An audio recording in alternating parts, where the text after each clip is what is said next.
یو شی چې د ورورۍ مشوره در کومه او همیشه دغه ټکي ته پام کوئ هغه دا دی چې انسانانو ته د ملایکو په سترګه مه ګورئ. انسانان د دغه انسانیت له چوکاټه پورته مه بیایئ. دومره چاته په دغه باندې مه قایل کیږئ چې دا انسان نه ملایکه ده. نه، انسانان دي. له انسانانو چې تېروتنه کېدله بخښنه ورته کوه، وخت ورکوه.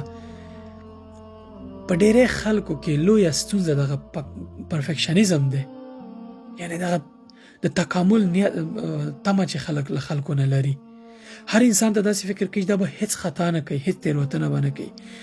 وخلق الانسان ضعیف، الله پاک ویلي چې انسان ما کمزور او ضعیف پیدا کړی دی. تېروتنې ترې کېږي، خو تر هغې تېروتنې انسان کوي چې تر څو بیرته ترې بخښنه غواړي او الله پاک نه بخښنه غواړي.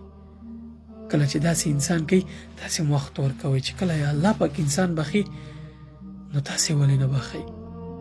همیشه له هر انسان نه چې اشتباه کیږي د واره له ستوني مه رانیسئ، د واره پرې حکم مه کوئ، د واره پرې بد ګمان مه کوئ. دا ډېر غټ ظلم دی چې د یو انسان په حق کې وشي. هر انسان نه تېروتنې کیږي. له پیغمبرانو هاخوا هر انسان خطاکار دی، هر انسان تېروتونکی دی. خو موږ او تاسې باید وخت ورکړو انسانانو ته. له دغو تېروتنو باید موږ ژوند زده کړو. موږ د ژوند تجربې باید له تېروتنو زده کړو. باور وکړئ چې موږ تېروتنې ونه کړو زده کړه نشو کولی په ژوند کې. هر انسان، زما مشخص چاته راجع نه ده خبره، عمومي خبره کوم، هغه دا ده چې هر انسان نه چې تېروتنه کېده سملاسي حکم مه کوئ، نیک ګمان کوئ. مثلا زه په خپله ځان داسې همیشه کوشش کوم که یو څوک مثلا زما ټلیفون رد کړي، زه وایم کیدای شي مصروف وي، کیدای شي مشکل کې وي، کیدای شي کار به لري، مناسب وخت باندې ویده به وي. داسې نه وایم چې او ته دته وره زما ټلیفون یې جیب او دا شو هغه شو. که یو څوک ځواب نه راکوي زه اول زړه کې دا وایم چې کیدای شي دغه انسان به پام شوی به نه وي.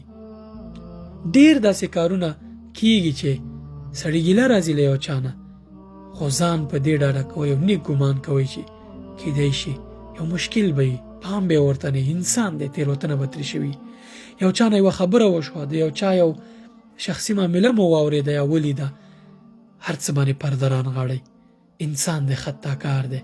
انسان چې که دا کارونه ونه کړي، ابوبکر صدیق او نورو صحابه رضی الله عنهم ته پیغمبر صلی الله علیه وسلم ویل هغسې کیفیت چې تاسو زما تر څنګ لرئ که تاسې یې بار په بازار او نور ځایونو کې ولرئ، ملایکې به در سره ستړي مشي وکړي، مصافحه به وکړي، لاس به درکړي.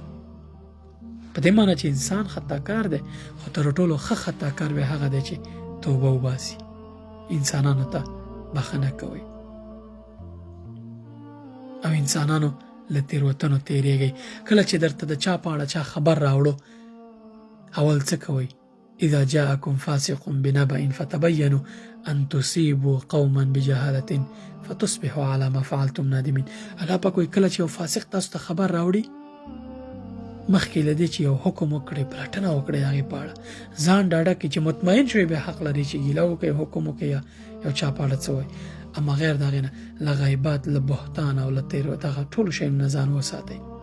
دا داسې ګناه رجوي لکه اور چې د دغه سوځي، لرګي سوځي.